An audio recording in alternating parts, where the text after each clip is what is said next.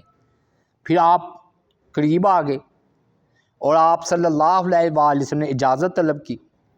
اجازت ملنے کے بعد گھر میں داخل ہوئے۔ ابو بکر رضی اللہ تعالی عنہ نے آپ کا استقبال کرتے ہوئے آپ کو چارپائی پیش کی، آپ اس پر آرام فرمائیں۔ پھر نبی علیہ الصلوۃ والسلام نے ابو بکر رضی اللہ تعالی عنہ نے فرمایا سب کو باہر نکال دو۔ اس وقت میں اور اسماء رضی اللہ تعالی عنہ ہی گھر پر موجود تھیں۔ ابو بکر رضی اللہ تعالی عنہ عرض کرنے لگے کہ میرا باپ آپ پر قربان ہو، اے اللہ کے رسول، یہاں تو صرف آپ کے اہل خانہ ہی ہیں، یعنی کہ کوئی بات نہیں، جو راز کی بات ہے آپ کہہ لیں، یہ میرے گھر والے ہی ہیں۔ تو رسول اللہ صلی اللہ علیہ وآلہ وسلم نے فرمایا فَإِنِّي قَدْ أُذِنَ لِي فِي الْخُرُوجِ، مجھے اللہ تعالیٰ نے نکلنے یعنی ہجرت مدینہ کی اجازت جو ہے وہ دے دی ہے،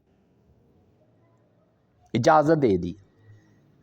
حضرت ابو بکر رضی اللہ تعالی عنہ نے ادب کے ساتھ عرض کیا کہ اللہ کے پیارے رسول کہ اس ہجرت کو میں آپ کا بھی کوئی ساتھی ہے؟ تو رسول اللہ صلی اللہ علیہ وآلہ وسلم نے فرمایا کیوں نہیں، تم میرے ساتھ چلو گے، اے ابو بکر تم میرے ساتھ چلو گے۔ سیدہ عائشہ فرماتی ہے یہ خوشخبری سن کر صدیق اکبر رضی اللہ تعالی عنہ کی آنکھوں میں آنسو آ گئے۔ بڑا پیارا بیان ہے حضرت عائشہ صدیقہ کا، کیا انہوں نے فرمایا؟ حضرت عائشہ فرماتی ہے واللہ اللہ کی قسم مجھے آج کے دن سے یہ پہلے معلوم ہی نہیں تھا کہ کوئی خوشی کے موقع پر بھی رویا کرتا ہے، خوشی کے موقع پر بھی آنسو نکلتے ہیں۔ یہاں تک کہ میں نے اس دن حضرت ابو بکر رضی اللہ تعالیٰ عنہ کو روتے دیکھا اور رسول اللہ صلی اللہ علیہ وآلہ وسلم کی معیت، اور اللہ نے آپ کو کہا کہ ابو بکر کے ساتھ ہجرت کریں، اس خوشی پر ابو بکر رضی اللہ تعالیٰ عنہ رو پڑے۔ حضرت ابو بکر رضی اللہ تعالیٰ عنہ نے ہجرت کی تو تیاری کی ہوئی تھی، 2 اونٹنیاں میں نے کہا نا تیار کر رکھی تھی، تو انہوں نے ایک اونٹنی نبی صلی اللہ علیہ وآلہ وسلم کی خدمت میں تحفے کے طور پر پیش کی کہ آپ جون سی اونٹنی چاہیں پسند فرما لیں۔ آپ نے فرمایا اگر اونٹنی کی قیمت لوگے تو پھر میں لے لوں گا، بغیر قیمت کے نہیں لوں گا۔ یہ ہوتے ہیں، دیکھا کہ قیمت لوگے تو پھر میں یہ اونٹنی لے لوں گا، ورنہ نہیں۔ پھر نہ یہ عبداللہ بن اریقت ایک بندہ تھا، رہبر کی ضرورت تھی نا جو راستہ بتائے، کہ یہ نا پہلے جو ہوتے تھے نا راہ دکھلانے والے، ان کو اپنے ساتھ لے لیا کرتے تھے، رہبر اسے کہتے ہیں رہبر، تو وہ اجرت دیا کرتے تھے کہ بھی تم مجھے لے چلو کیونکہ تم راستوں سے واقف ہو۔ تو جو ہے نا عبداللہ بن اریقت،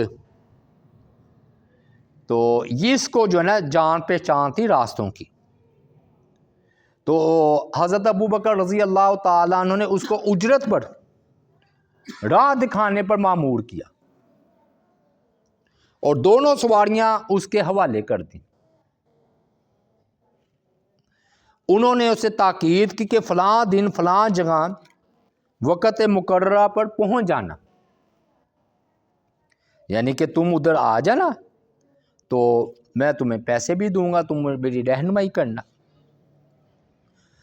پھر حضرت عائشہ فرماتی ہیں کہ جب ہجرت مدینہ کا فیصلہ ہو چکا تو ہم نے رسول اللہ صلی اللہ علیہ وآلہ وسلم اور اپنے والد کے سفر کے لیے کھانے پینے کا سامان تیار کیا، ایک تھیلی میں رکھا، ایک چھوٹے سے مشکیزے میں پانی بھر دیا، پھر ان دونوں کو باندھنے کے لیے کھانا اور مشکیزے کو کوئی چیز نہ ملی تو سیدہ اسماء بنت ابو بکر، یا اسماء جو ہے نا ابو بکر کی بیٹی ہے، یعنی کہ حضرت عائشہ صدیقہ کی بہن، اور دوسرے لفظوں میں سالی، یعنی کہ نبی علیہ الصلوۃ والسلام کی سالی۔ تو اسما بنت ابو بکر نے اپنا نا کمر بند اتار کر پھاڑ ڈالا اور ان کے ایک حصے سے تھیلی اور دوسرے حصے سے مشکیزے کا منہ باندھ دیا۔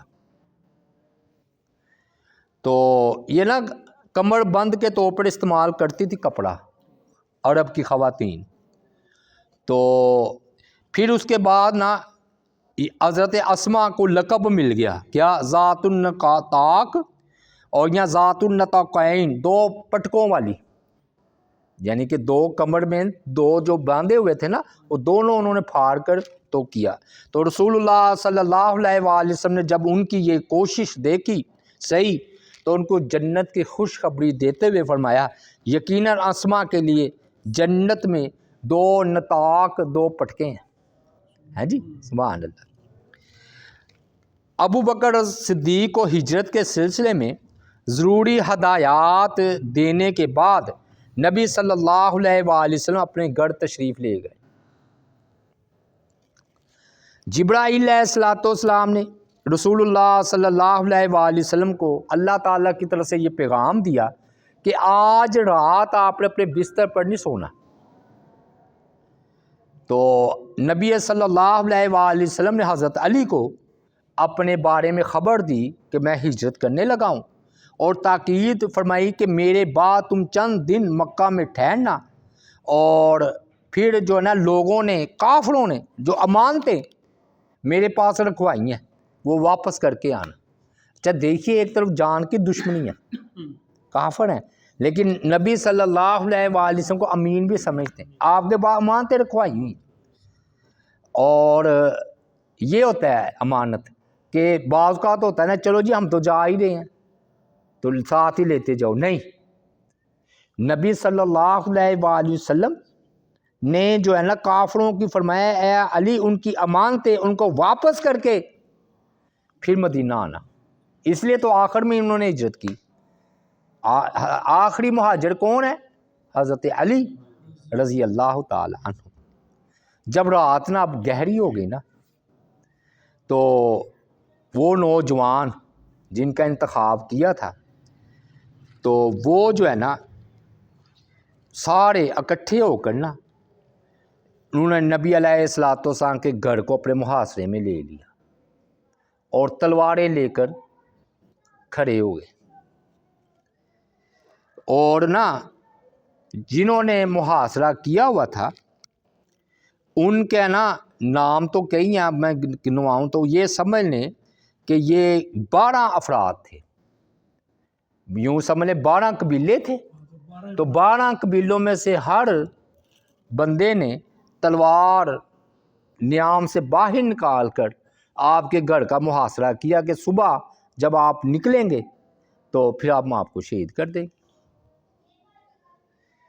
اور نا اللہ تعالیٰ کی ذات پاک نے نا نبی علیہ الصلوۃ والسلام کی حفاظت فرمائی۔ رات گہری ہوئی تو آپ نے علی سے فرمایا علی میرے بستر پر سو جاؤ، اور میری یہ جو سبز چادر ہے نا وہ بھی اوڑھ لو اور اسی میں سو رہو۔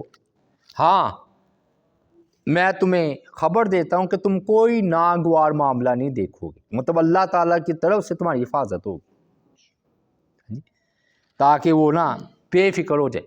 تو حضرت علی نے جب یہ بات سنی کہ کوئی ناگوار بات نہیں ہوگی، بڑی خوش دلی کے ساتھ خطرات کو بہرحال اپنے سر منڈلاتے ہوئے دیکھتے تلواروں میں سو گئے، لیٹ گئے۔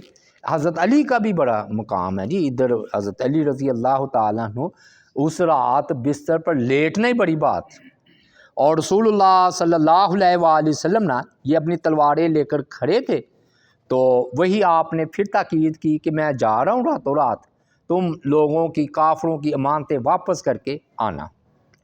پھر کہتے ہیں نبی علیہ الصلوۃ والسلام نے سورہ یاسین کی جو نا آیات تلاوت کی، ان میں سے خاص طور پر یہ کہ وَجَعَلْنَا مِن بَيْنِ أَيْدِيهِمْ سَدًّا وَمِنْ خَلْفِهِمْ سَدًّا فَأَغْشَيْنَاهُمْ فَهُمْ لَا يُبْصِرُونَ، کہ ہم نے بنا دی ان کے آگے ان کے پیچھے دیوار۔ تو یہ آپ آیت پڑھی، اور وہ نا آپ نے نا ایک لی خاک اور مٹی، اور آپ نے ایسے ان کو پھینکی تو ان کے ہر ایک ان کے نا سر پر پڑی وہ مٹی اور آندھے ہو گئے سارے۔ آپ صلی اللہ علیہ وآلہ وسلم خاموشی کے ساتھ ان سے کے قریب سے گزر رہے ہیں، گھر سے نکل رہے ہیں، پتہ ہی نہیں ان کو۔ یہ ہوتی ہے اللہ تعالیٰ کی حفاظت، ہاں جی۔